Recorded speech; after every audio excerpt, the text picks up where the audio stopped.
Hello guys, आ चुके हैं study point coaching classes से। पिछले लेक्चर में हमने the story of village Palampur चालू किया। हमने बेसिक चीजों की बात करी कि पालमपुर में मेन चीज है फार्मिंग। अब इस चैप्टर में जो आगे का हिस्सा है वो बड़ा इंपॉर्टेंट है। ये वाली वीडियो सबसे इंपॉर्टेंट है जिसमें हम factors of production, green revolution और भी 2-3 चीजों की बात करेंगे। तो वीडियो हल्का सा लंबा जाने वाला है बट इंपॉर्टेंट रहेगा। तो सबसे पहला आता है आपके चैप्टर में कॉन्सेप्ट है फैक्टर्स ऑफ प्रोडक्शन। भैया पहले बात करते हैं प्रोडक्शन क्या होता है। प्रोडक्शन या प्रोड्यूस मतलब किसी भी चीज को बनाना। जैसे फॉर एग्जांपल ये मार्कर है, अब ये कहीं पर बना होगा, मोस्टली फैक्ट्रीज में बना होगा। इसके अंदर इंक डाली होगी, रबर डाला होगा, फिर जो उसकी निब रहती है वो डाला होगा, फिर इसका कैप डाला होगा, प्लास्टिक बॉडी डाली गई होगी। तो कहीं ना कहीं बहुत सारी चीजें मिक्स मिला मुलाकर ये एक चीज बनी होगी। आप जिस फोन में ये वीडियो देख रहे हैं या आप जिस घर में रह रहे हैं या आप जो भी चीजें खाना वाना खा रहे हैं, ब्रेड हो गया, आपकी जितनी भी चीजें रहती है वो कहीं ना कहीं प्रोड्यूस होके आ रही है फैक्ट्रीज के अंदर।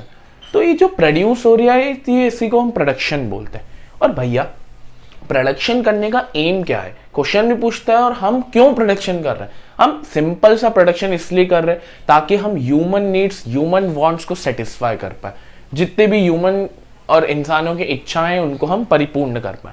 अब मान लेते हैं ये मार्कर, अब इसको बनाने के लिए क्या क्या लगा होगा, वही फैक्टर्स रहते हैं। तो सर आपने तो बता दिया, कैप लगी होगी, प्लास्टिक बॉडी लगी होगी, निब लगी होगी, फोन है तो फिर फोन की बॉडी, मेटल, कैमरा, लेंस, ये वो XYZ चीजें लगी होगी।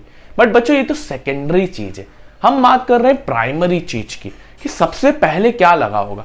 एंड बच्चों ये जो फैक्टर्स ऑफ प्रोडक्शन है ना, ये अपने आप में क्लास 11-12 में इकोनॉमिक्स में बड़ा आता है और है आसान कुछ भी नहीं।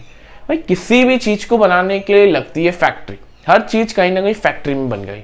और फैक्ट्री कहां पर होती है? हवा में तो होती नहीं है, ना ही होती है पानी में। तो कहां पर होती है? सर फैक्ट्री होती है जमीन पर। तो पहली रिक्वायरमेंट किसी भी चीज या किसी भी प्रोडक्शन को करने की होती है लैंड। अब लैंड के साथ other natural resources, water, mineral, electricity, ये तो लगता ही है। तो land I think so clear हो गया।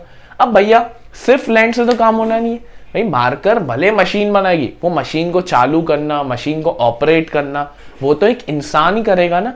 और वो इंसान कहीं ना कहीं क्या होता है? लेबर, जो लोग हमारे लिए काम करेंगे। तो पहला होता है लैंड, दूसरा होता है लेबर। बस हो गए सर, अब तो बन जाएगा। अरे जमीन ले ली, लेबर ले लिया, क्या पैसा नहीं चाहिए रहेगा बनाने के लिए? मशीन्स नहीं चाहिए रहेगी, बिल्डिंग नहीं चाहिए रहेगी? तो फिर आता है कैपिटल, या इसको हम फिजिकल कैपिटल भी बोलते हैं, तो दोनों नाम सही रहते हैं। कैपिटल का मतलब होता है बच्चों पूंजी। क्लास 11 में जब आप कॉमर्स लेंगे तो आपको कैपिटल की डेफिनेशन बताते हैं कि the amount invested by the owner, एक ऐसा अमाउंट जो एक ओनर इन्वेस्ट करता है अपने बिजनेस के अंदर। तो कैपिटल का मतलब होता है पूंजी, जो एक बिजनेसमैन अपने बिजनेस को रन करने के लिए चलाता है। अगर आपके पापा की भी शॉप है तो वो शॉप ऐसे ही नहीं बनी, उसके लिए आपके पापा ने रेंट दिया होगा, खुद की होगी तो खरीदा होगा। फिर उसके साथ साथ अगर कस्टमर आते हैं तो उनके लिए सामान रखना पड़ता है, मनी होनी चाहिए, कैश होना चाहिए, बिल्डिंग्स होनी चाहिए, टूल्स होने चाहिए, मशीन्स होनी चाहिए। तो कहीं ना कहीं ये सारी चीजें कैपिटल के अंदर आती है। अब कैपिटल के मतलब क्या? Inputs required at every stage. Inputs मतलब जो आप लगा रहे हो। ये दो तरीके का होता है बच्चों, फिक्स कैपिटल, वर्किंग कैपिटल। बढ़िया है, आसान है। फिक्स्ड मतलब जो चीज फिक्स है, जो हटाई नहीं जा सकती, जैसे टूल्स, मशीन, बिल्डिंग, तो ये होती है फिक्स्ड। और ये लंबे अंतराल तक एक बिजनेस को काम आती है। ये ऐसा नहीं है कि 1-2 सालों तक चलेगी, बढ़िया से 4-5 साल या उससे भी ज्यादा चल सकती। फिर आता है वर्किंग कैपिटल। वर्किंग का मतलब यही है जो काम काज में आती रहे, जैसे मनी, रोज काम आना है, इलेक्ट्रिसिटी बिल पे करने, सैलरी देनी है, छोटे मोटे चाय चुकाटे के खर्चे हैं, तो वो सारी चीजें मनी के ले लेगा। रॉ मटेरियल, कच्चा सामान, या जो सामान है जो आप एक कस्टमर को बेचोगे, प्रोडक्ट्स हैं, तो ये सारी चीजें लगती है। बस सर लैंड हो गया, लेबर हो गया, कैपिटल हो गया, फिक्स कैपिटल हो गया, वर्किंग कैपिटल हो गया, बस हो गया सर। अरे चौथी चीज तो सबसे इंपॉर्टेंट है, ह्यूमन कैपिटल, मतलब ह्यूमन पूंजी। सर नहीं, ह्यूमन कैपिटल क्या है? अरे यार देखो, लैंड भी ठीक है, लेबर भी ठीक है, कैपिटल भी ठीक है, भाई सब ठीक है। बट एक चीज बताओ, ये सब आ भी गए तो भी कुछ चीज बनने नहीं वाली। जब तक एक इंसान अपना दिमाग नहीं लगाएगा, स्किल नहीं लगाएगा, नॉलेज, एजुकेशन नहीं लगाएगा, तब तक वो चीज को प्रोड्यूस नहीं कर पाएगा। इंसानी दिमाग भी एक चीज होती है बिजनेस को ऑपरेट करने के लिए। बिजनेस जमीन ले लेना, लेबर रख लेना, पैसा लगा देना सिर्फ काम नहीं होगा। बिजनेस में आपको सामान बेचने भी आना चाहिए, सेल्स की आर्ट भी होनी चाहिए, तो वो कहीं ना कहीं ह्यूमन कैपिटल में आता है। एंड बच्चों, अगर ह्यूमन कैपिटल नहीं है तो वो तीनों ही बेकार है। ह्यूमन कैपिटल, इंसानी दिमाग ही सबसे इंपॉर्टेंट रहता है बिजनेस के अंदर। तो I think factors of production आपको क्लियर हो गया होगा। अब अपन बढ़ते हैं आगे। चलिए, तो अब आते हैं पालमपुर के किसानों के ऊपर वापस, कि पालमपुर की जमीन के क्या हिस्से हैं, लेबर कहाँ आता है, कैपिटल कैसे मिलता है, वो सारी चीजों की बात करेंगे। सबसे पहले मैंने शुरुआत में ही चैप्टर की बताया था कि पालमपुर में 3 तरह की डिविजन्स हैं, upper caste, middle class, lower caste. Upper caste के पास 2 हेक्टेयर 2 एकड़ से ज्यादा जमीन है, मिडिल क्लास 2 एकड़ से कम, एंड स्मॉल फार्मर्स या लोअर कास्ट के पास कुछ के पास जमीन है एंड कुछ लैंडलेस है। अब लैंड तो भैया फिक्स है, लैंड को बढ़ाया नहीं जा सकता। ऐसा नहीं है कि आप बोलो मैं उसका हथिया लूंगा, लैंड एक ही है और लैंड पर होने वाला काम, प्रोडक्शन भी एक ही है। तो पालमपुर में अगर किसी को ज्यादा प्रोडक्शन करना है, ज्यादा खेतीबाड़ी करनी है और लैंड भी फिक्स है, तो वो क्या कर सकता है? वो एक चीज कर सकता है कि modern tools, modern machineries, modern sprinkler system का यूज करके ज्यादा से ज्यादा प्रोडक्शन कर ले। ये एक चीज हो सकती है। तो यही, लैंड तो फिक्स है और every year different crops are grown in Palampur. भैया खरीफ सीजन में कुछ और ग्रो कर लेते हैं, रबी में कुछ ग्रो कर लेते हैं, एंड शुगर केन जो शकरकंद रहता है वो सालाना चलवाते हैं। तो ऐसे तो कमा सकते हैं, बट अगर आपको प्रोडक्शन और बढ़ाना है तो आपको मॉडर्न तरीके लेके आने पड़ेंगे। मॉडर्न तरीका एक होता है मल्टीपल क्रॉपिंग। एक ही खेत के ऊपर आप ज्यादा मल्टीपल क्रॉपिंग करिए, एक जगह पे दूसरी क्रॉप, एक जगह पे दूसरी क्रॉप, उसे मल्टीपल क्रॉपिंग बोल देंगे। या 6 महीने में आपने राइस उगा लिया, अगले 6 महीने में वीट उगा लिया, ऐसा कर लिया तो होगा क्या, आपका ज्यादा प्रोडक्शन होगा। तो मल्टीपल क्रॉपिंग भी एक चारा रहता है जब आप ज्यादा प्रोडक्शन करना चाहते हैं। दूसरी चीज, स्प्रिंकलर्स का यूज करिए आप, उससे भी आपका फायदा हो जाएगा। इसी प्रोडक्शन को बढ़ाने के लिए हमारी गवर्नमेंट ने एक बहुत सिग्निफिकेंट स्टेप उठाया था जिसका नाम था ग्रीन रिवॉल्यूशन। अपने आप में इसका क्वेश्चन तो बनता ही है, बट एज एन इंडियन आपको इसकी नॉलेज होनी चाहिए। Green revolution, white revolution, yellow revolution, बहुत सारे रिवॉल्यूशन हो चुके हैं, बट ग्रीन रिवॉल्यूशन कहीं ना कहीं ग्रीन वर्ड ही एग्रीकल्चर, फार्मिंग से आया। ये हुआ था 1960s के अंदर, जब हमारे भारत देश का एग्रीकल्चर सेक्टर बहुत पिछड़ा हुआ था, बहुत पहले था। उस समय 1947 में हमें भारत को आजादी मिलती है और पूरी अर्थव्यवस्था की धज्जियां उड़ी थी। तो लोगों ने गवर्नमेंट ने एक प्लान बनाया जिसको बोला गया ग्रीन रिवॉल्यूशन। ये आया 1960 के करीबन अंत में। जब ये आया तो सबसे पहले जहां ज्यादा खेती होती थी, जैसे पंजाब, हरियाणा, बिहार, यूपी, तो यहाँ पे लोगों ने सबसे पहले इसे एक्वायर करना चालू किया, इसे अडॉप्ट करना चालू किया। गवर्नमेंट ने बोला था ग्रीन रिवॉल्यूशन के अंदर आप मॉडर्न टूल्स यूज करिए, केमिकल्स डालिए, फर्टिलाइजर्स डालिए, पेस्टिसाइड्स, इंसेक्टिसाइड्स, ये सारी चीजें डालिए ताकि प्रोडक्शन बढ़ पाए। प्रोडक्शन बढ़ेगा तो लोग ज्यादा लेंगे, पैसा आएगा, अल्टीमेट एम यही था। तो वो सीड्स कौन से थे? वो सीड्स से बच्चों HYV। क्या थे HYV? इसका फुल फॉर्म था high yielding variety seeds. High yielding variety seeds, ये कुछ केमिकल्स थे जिन्हें आप डालते थे।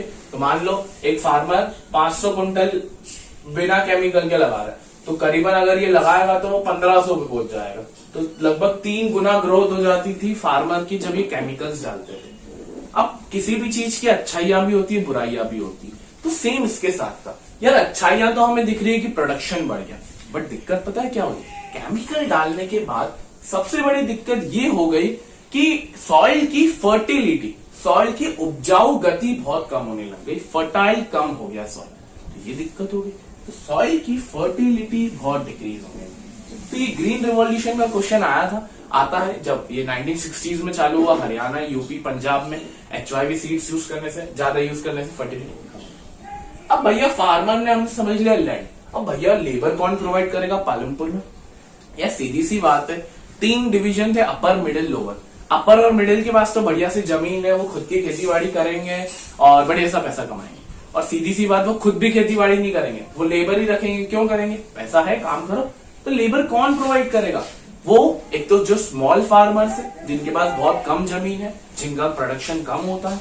दूसरे जिनके पास जमीन है ही नहीं। अब जिनके पास जमीन ही नहीं है तो वो दूसरे के यहाँ ही काम करेंगे ना। तो स्मॉल और landless farmer provide labour to middle and big farmer. और हाँ बच्चों, ये जो स्मॉल और फार्मर लेबर देते हैं, ये पूरे साल एम्प्लॉयड नहीं रहते, मतलब पूरे साल काम नहीं करते। क्योंकि फार्मिंग में भी एक स्टेज आती है जब क्रॉप को उगने में टाइम लगता है, तो ये सीजन वाइज सीजन काम करते हैं, बीच में कभी कभार दूसरा काम भी ढूंढ लेते हैं। फिर आया कैपिटल, कि भैया फार्मर्स पैसा कैसे कमाएंगे। खेती बाड़ी कर ली, ठीक है, खेती बाड़ी को बेच के पैसा आ जाएगा, ठीक है, आप सही बोल रहे हैं। बट बच्चों, मोस्टली जो फार्मर्स होते हैं उनकी एक चीज रहती है, मान लो कि एक फार्मर ने 500 क्विंटल प्रोडक्शन किया राइस का, मान लेते हैं कि एक फार्मर ने 500 क्विंटल राइस का प्रोडक्शन किया। अब ये फार्मर 500 का 500 क्विंटल बेच के नहीं आ जाएगा मार्केट में, ऐसा नहीं करेगा। वो पता है क्या करेगा, सबसे पहले वो अपने घर के लिए कुछ निकाल लेगा, ये घर में भी खाना तो लगता ही है ना, तो पहले घर की कैपेसिटी जितने भी मेंबर्स है वो अंदाज से वो निकाल लेगा, फिर जितना बच जाएगा वो उसे दे देगा। और ये जो जितना बोला ना मैंने कि पहले खुद के लिए निकाल लिया, उसके बाद जितना बचा उसको हम सरप्लस बोलते हैं। सरप्लस का मतलब ये होता है ज्यादा, क्या बोलते हैं, सरप्लस। तो मान लो 500 क्विंटल में से उसके घर वालों को लग रहे हैं 200 क्विंटल, फॉर एग्जाम्पल ले रहा हूं। तो अब जो बाकी का बच गया 300, वो मार्केट में बेच के पैसा कमा लेगा। अब ये प्रोडक्शन किसके पास ज्यादा होगा, ऑब्वियस सी बात है मिडिल और बिग वालों के पास, क्योंकि उनके पास जमीन ज्यादा है। तो ये मार्केट में बेच के इनके पास तो पैसा आ जाता है, पैसे का करते क्या है, नेक्स्ट ईयर फिर फार्मिंग होनी है तो वापस उसमें लगा दो। अब रही बात स्मॉल फार्मर्स की, जिनके पास थोड़ी बहुत जमीन है, यार मान लेते हैं उन्होंने 200 क्विंटल निकाला, 200 क्विंटल उन्होंने प्रोडक्शन किया, वो भी तो घर के लिए निकालेंगे। तो अब मान लो कि उसने 175 क्विंटल घर के लिए निकाल दिया, बचाई 25, तो अब वो 25 बेच के आएगा। अब उसके पास पैसा कम आएगा तो वो क्या करेगा, अगले साल तो उसको भी खेती करनी है ना, तो वो क्या करेगा, सिंपल सा, जितना भी पैसा है जितने की कमी हो रही है वो उसका लोन ले लेगा। अब यार गांव में बैंक तो है नहीं, तो लोन कहां से लेगा, हो सकता है रिलेटिव से ले, हो सकता है बिग और मिडिल फार्मर से ले, और ये भी कोई कम चक्र थोड़ी ना होते हैं। बिग और मिडिल फार्मर्स पे अच्छा खासा मार्जिन रेट ऑफ इंटरेस्ट लगा दें। तो ये होता है स्मॉल फार्मर्स के साथ। और एक चीज बताओ, स्मॉल फार्मर्स जब एक डेप्ट नहीं चुका पाते, डेप्ट का मतलब उधारी, तो एक डेप्ट नहीं चुका, तो अगर वो एक डेप्ट नहीं चुका पा रहा है तो होता क्या है, वो फिर नई डेप्ट लेता है पुरानी डेप्ट को चुकाने के लिए, पुरानी उधारी को चुकाने के लिए, और धीरे धीरे धीरे धीरे वो ये डेप्ट उधारियों के जाल में फंसते जाता है। और ये जो उधारियों का जाल रहता है ना बच्चों, इसको हम बोलते हैं डेप्ट ट्रैप। क्या बोलते हैं, डेप्ट ट्रैप, उधारी का जाल। तो ये दिक्कत होती है गांव वगैरह में जहां पर रेट ऑफ इंटरेस्ट ज्यादा रहता है। बैंक तो फिर भी कुछ समय के लिए मोहलत दे देती है, बट ये जो बिग फार्मर्स रहते हैं ये बोल देते हैं भैया हम तेरी जमीन ले लेंगे, हम तेरी जमीन को हड़प लेंगे। तो इनको दिक्कत होती है, फिर ये दूसरा डेप्ट लेते हैं, फिर उसको चुकाने के लिए ये चलता ही रहता है और ये जाल में फंस जाते हैं, जिसको हम बोलते हैं डेप्ट। तो आई थिंक ये चीज आपको क्लियर हो गई होगी कि फार्मर्स पैसा कहां से लेके आते हैं, जमीन, labour, green revolution, factors of production, land, labour, capital, human capital. तो आई थिंक ये सारी चीजें क्लियर हो गई होगी। नेक्स्ट वीडियो में बस एक छोटा सा टॉपिक बाकी है, नॉन फार्म एक्टिविटीज, देन ये चैप्टर एंड हो जाएगा। Thank you for watching this video. Radhe Radhe.